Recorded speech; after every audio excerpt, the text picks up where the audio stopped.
Welcome to Points of View, a discussion of issues regarding persons with disabilities, moderated by Doug Uziak. Today's panelists are Mary Ellen Gorcynski, parent; Todd Vaarwerk, Director of Public Policy for Western New York Independent Living; and Melissa Golpl, Statewide Systems Advocate. Welcome. Today we're talking about autism. In the last 5 or 10 years, there's been a lot of attention paid to an emerging disability called autism. And so I'd like to start today, let's start with Melissa. Can you give us, or maybe there isn't one, but how about a definition or description of what we are talking about when we say autism? Well, autism is a developmental disorder, neurologically based, usually indicative of delays in communication ability, social interaction, and limited or restricted interests and repetitive behaviors. Usually it shows up before the age of 3. Individuals can fall on what's called a spectrum, so they can be either severely limited in their verbal abilities, all the way to being extremely verbal when they're very young. We call that the little professor syndrome. Many individuals that are identified that have extreme verbal capabilities are usually classified under Asperger's, which is one of the spectrum disorder diagnoses. There are 3: autism, Asperger's, and pervasive developmental disorder not otherwise specified, or PDD-NOS we hear. Children usually need a lot of help and support, and so do families. So, Mary Ellen, that's a pretty involved autism, a definition for autism, but I mean, is there a simpler way, or is autism just so wide and varied that it's very difficult to get a handle on it? Well, the way I usually try to explain it to people is I kind of relate it to cancer. And cancer, there's all different forms of cancer, and they affect people differently. And that's the same thing with autism. Even though it does affect your communication and your behavior, it manifests itself very differently in each person. As they say, if you've met one person with autism, you've met one person with autism. But for the population and society in general, I mean, obviously, if you're talking about a person who's blind, they're blind. You have a person who's in a wheelchair, you know they can't walk. I mean, how can you, as the average, everyday person, bless you, be able to relate to a disability that I guess is somewhat intangible? Well, we have that problem with every hidden disability as we try to explain them. You can say that same thing with epilepsy or narcolepsy. With autism, though, it's a specific thing with affecting behaviors. It's the way they perceive the world and the way they communicate with the world that are the critical items of importance with autism. So in other words, what we're pretty much saying is that the general population, there's no way of knowing. No. So doesn't that make it somewhat difficult for the individuals, the advocates, the parents, and even the person with autism to be able to get this message out to the general population? Well, yeah, and we have this problem with it kind of being perceived as the catch-all diagnosis. You know, any term that grows the way autism grows, the number is 1 in 91 children currently. With a prevalency rate that high, we have a lot of people saying, well, it can't be that high. Maybe we're just getting people, to define as autism. Parents are shopping for the right doctors to get the right diagnosis under the belief that they're getting something special, or they're getting more services, or they're getting something different than everybody else is getting. But they're not. They're being given a diagnosis, and then they're set up in a system where they're not linked with services. They're not provided the education on how to work with all the respective systems that they're going to encounter, including the public education system. And we're not finding that there's this huge number of undiagnosed adults with autism spectrum disorders. It's just not happening, but we still don't know what causes it. It's still very hard to diagnose because, especially in this area, we have limited access to providers that are qualified to do a diagnosis. And we still have this perception or the myth about, let's wait and see. Oh, they'll grow out of it, or, oh, they're just a boy. Boys do that.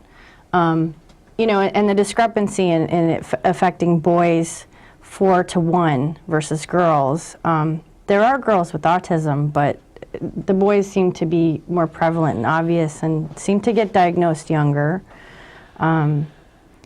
It's a very frustrating situation to be trying to figure out what is wrong with your child, because many times parents sense there's something going on, there's something wrong, or something is not happening according to the milestone charts that your pediatricians give you, or you know, something happens in preschool and they're like, well, the child just doesn't fit in. They don't seem to be socializing or interacting with their peers. So, They're quirky, yeah. they're immature. Right. Those are a lot of the things that you hear. It's very, like Melissa said, it's very hard to even find in this area a developmental pediatrician to look at the whole child. So what ends up happening is you're shopping for maybe the speech, and then because you notice that problem maybe first, or the occupational therapist, or you're noticing the behavior. So there's not somebody to put all the pieces together for you. That's really difficult when you're just starting off with the diagnosis. but why all the recent attention? I mean, what's happening? Is there just better diagnosis assessments going on, or? Well, I think you'd go on to say more diagnostic assessments. I wouldn't necessarily say better. I think what we're seeing is patterns in parents reaching for their pediatricians and seeing those behaviors and getting them in to the systems that are going to evaluate them. And they look for the overall catch-all diagnosis. We don't diagnose a speech problem and then say it's unrelated to a problem in thinking. Or with the behaviors, we're seeing this more and more in our communities. Children haven't been diagnosed early. I think the median age for diagnosis of boys is still between 9 and 11 years old, which is quite late. It's contrary to the early intervention philosophy. And when you look at the special education system and our public education system, least restrictive environment, independent living philosophy has really taken off in that system, and least restrictive environment is the standard now. All right, we're going to take a break here. When we come back, we're going to look at some of the educational opportunities, or what can we do within the educational system for children with autism. So we'll be right back after this break. Today, people with disabilities are participating fully in the social and economic life of New York State. In large measure, this is true because of the work of an independent living center in your community. The New York State Independent Living Council is dedicated to promoting the independent living philosophy and to facilitating access to independent living services. For more information on the council or about your nearest independent living center, call toll-free 1-888-469-7452. Do you need to communicate with your customers, sales force, or employees? Do you need a video, website, CD, DVD, or PowerPoint presentation? Then look no farther than the video and multimedia artisans at Creative Concept Studios. From attention-getting TV commercials to unique trade show and corporate events, from digital video production to website design, Creative Concept Studios, mastering the art of communication. Call 887-3800 today for your free creative concept. Welcome back. We're talking about individuals with autism, and I'd like to explore the situation as far as children with autism and participating in the educational system. Do we, Mary Ellen, do we need special schools in order to provide children with autism the appropriate education? Well, to answer that question, I would say that, because it's such a large, encompasses different abilities within the children, I would say that some children may need and benefit from a more specialized school, depending on their what they what they present. But there's a lot of these kids that might need to be in a self-contained class, but there's a lot of kids out there that should be included. But we need to educate the educators on the disability, and so that they're more aware of how to deal with the behaviors, how to deal with communication issues. Yeah, but can you really expect teachers to have to be versed on autism and blindness and deafness and all these other disability stuff? Well, we want our teachers to be top of the class when it comes to training. And if you're dealing with a disability that effectively deals with the ability to learn and grow, yeah, I am going to expect teachers to get to know that and be comfortable with that. But in addition, I want to go back real quick to this comment about the schools. Just as independent living doesn't support institutionalization of people when they get into adulthood, as there are a whole range of people with autism, there's also a whole range of places they can go. We should support inclusion unless the needs are so profound that inclusion doesn't work.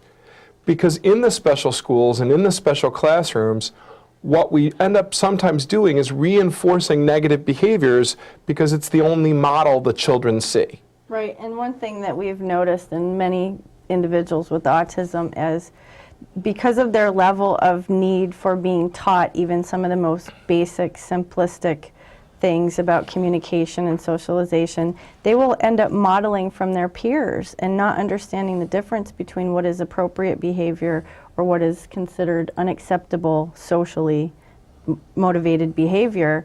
And the center-based programs do provide a really high level of support, but the more that we're seeing our students be included in least restrictive environments and be put into not self-contained classrooms but general education classrooms, because academically they seem very capable, yet their disability deficits lie in the areas of communication, pragmatics, receptive language, or interpreting those social cues. We need our general education teachers to really have a basic understanding of some of the fundamental issues that these students are dealing with and the services and supports that they need that might not fall under special education, but in the general education or even under Section 504 of the Rehab Act. Basic disability accommodation. Can you really sit there and say, you know, special attention needs to be paid to this, yet at the same time these kids need to be integrated and mainstreamed into the same classrooms? I mean, how can you get both ends of the spectrum here? I think one of the things that you're forgetting is that we're all going to transition out of school and go into society. And there is no special society out there. And so what we need these kids to be exposed to the real world, and that's what's going to happen in the classroom. That's where they're going to generalize what they've learned in the special ed classroom, if they're in a special ed classroom. That's where they're going to be exposed to real life situations. It's not going to be a teacher doing role playing. It's going to be students that their peers that are interacting with them, and through that process, not only is the student going to learn, but the teacher is also going to learn. And what things do I need to put in place to help this child? Yeah, but isn't that going to drag down, Todd, the rest of the class? Well, I know that the educators are worried about that, but I think as we look at a special ed system that should be focused on inclusion, what should be happening, if that's a worry for a teacher, is to get assistance into the classroom to help make sure that that doesn't happen. That's why consultant teaching needs to be used more, not less. That's why aides that are really I got to stop you there. What are we talking about consultant teaching? Consultant teaching are those services where a trained professional is brought into the classroom to help a student with autism or a student that might need any special education service, actually, to help them get that service while the teacher is while the general education teacher is working with other students in that classroom. A teacher aide, is that what we're talking about here? No, consultant teaching is a little bit more specialized. I mean, teacher's aides can do it too, but consultant teaching is actually making sure that the goals on that student's IEP are actually met by partnering with the teacher to make sure that happens. And the IEP being what? I'm sorry, the individualized education plan. So we're talking about creating another level of educators in order to assist one child in a classroom? Or a group. I mean, it's happened before. It could be a consultant teacher working in what's called push-in for a half hour at a time or an hour at a time. And then when those services aren't needed for whatever other areas of the classroom they're in, they're off helping other students. Now, Melissa, Mary Ellen mentioned about preparing children for integration into the overall society, the community. Can we truly expect that a child with autism is going to be able to compete, to contribute, to be part of the community? It depends on their individual level of skills and abilities. And I think it depends a lot on the support system that individual has.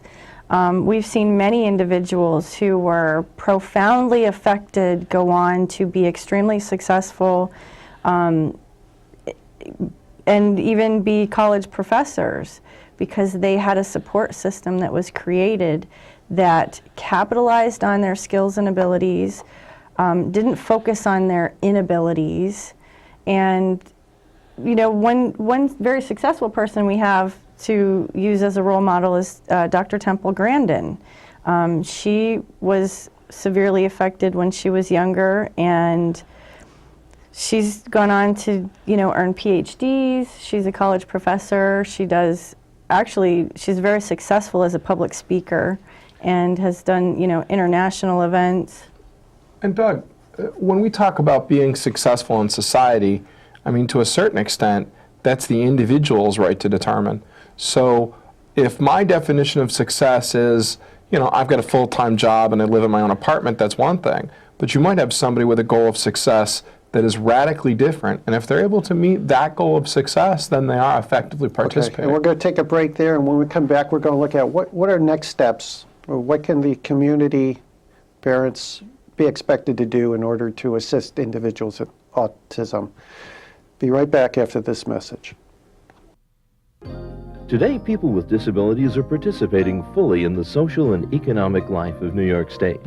In large measure, this is true because of the work of an independent living center in your community. The New York State Independent Living Council is dedicated to promoting the independent living philosophy and to facilitating access to independent living services.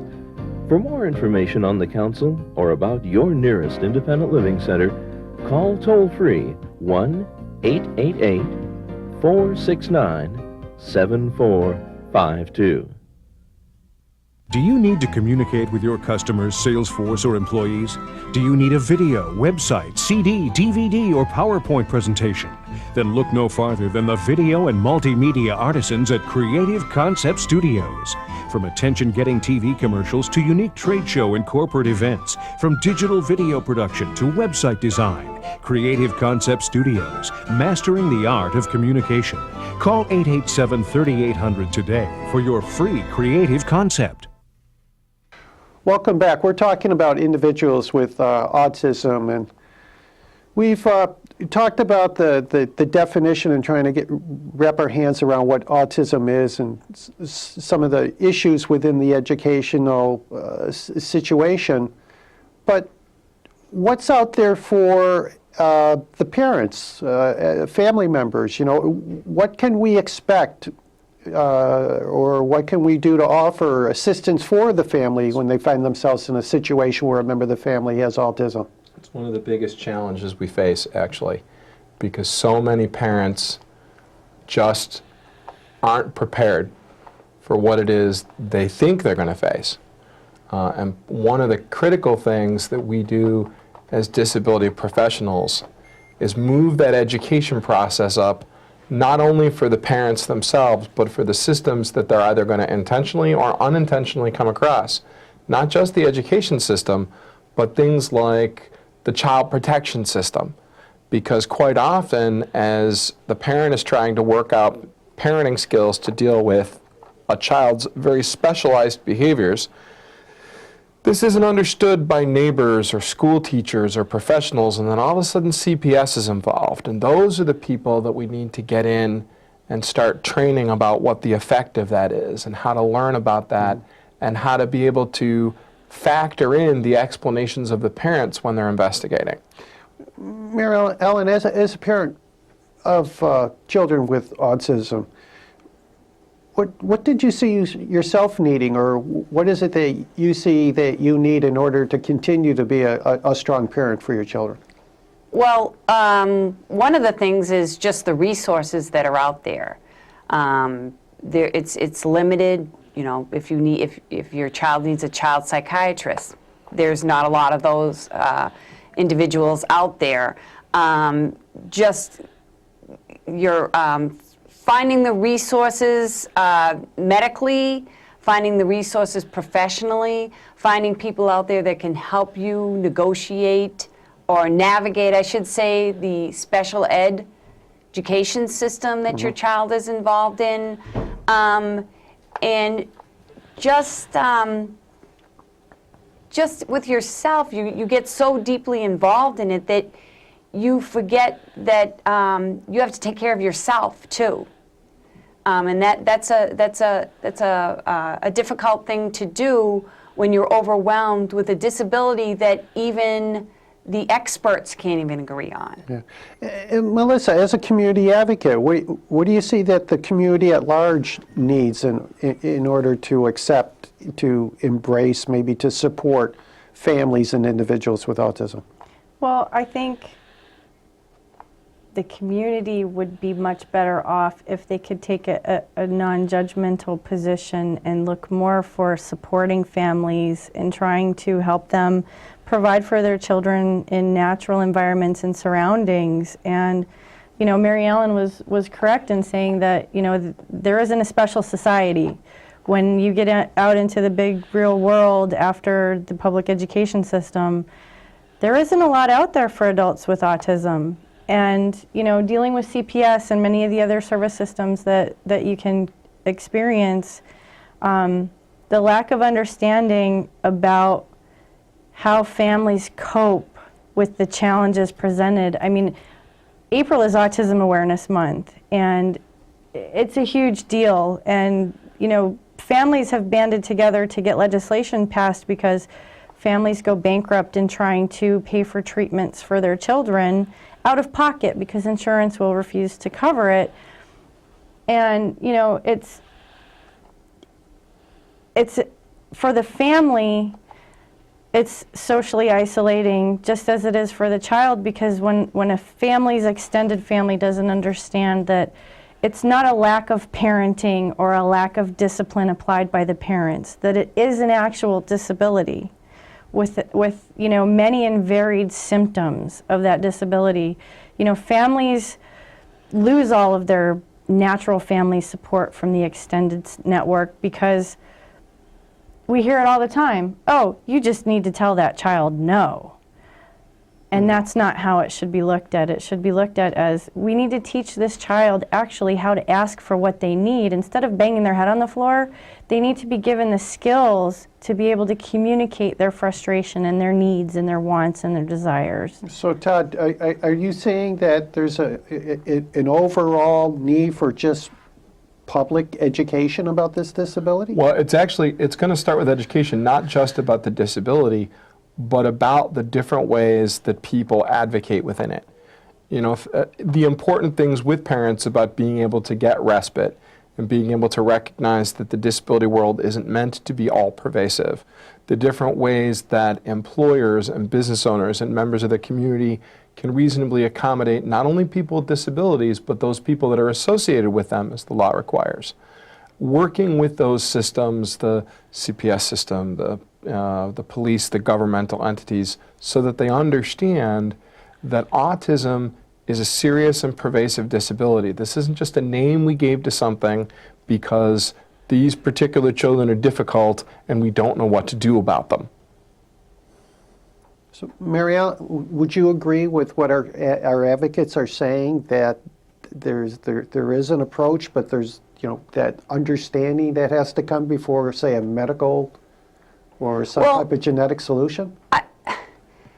I think that one of the things that you have to do on a continuous basis as a parent is make people aware of what autism is. And sometimes it can be just a child on the playground saying, why does Johnny talk funny?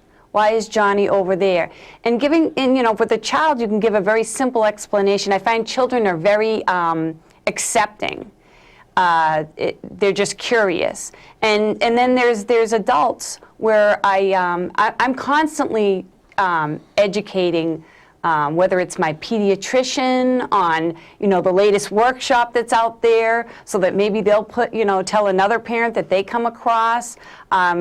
It's just an ongoing process that you just keep informing people as a parent. Mm-hmm. And I think that's one way of getting the word out. And then, of course, you've got agencies that are trying to get the word out. But there are some places where people just don't understand that autism is it's very difficult, and really what you want is you just want to be part of society, and yet you feel very isolated a lot. Thank you very much, and that's going to end our show today. And I think Mary Ellen said it clearly that people don't understand, and we need the community to pay attention to what's happening around us and certainly support the families and the individuals with autism. We'll see you all next week at our next show. Thank you. Points of View is presented by the New York State Independent Living Council, Incorporated, in cooperation with the Catskill Center for Independence, Finger Lakes Independence Center, Independent Living of Niagara County, and Western New York Independent Living. For the location of the Independent Living Center in your area, call toll-free 1-888-469-7452.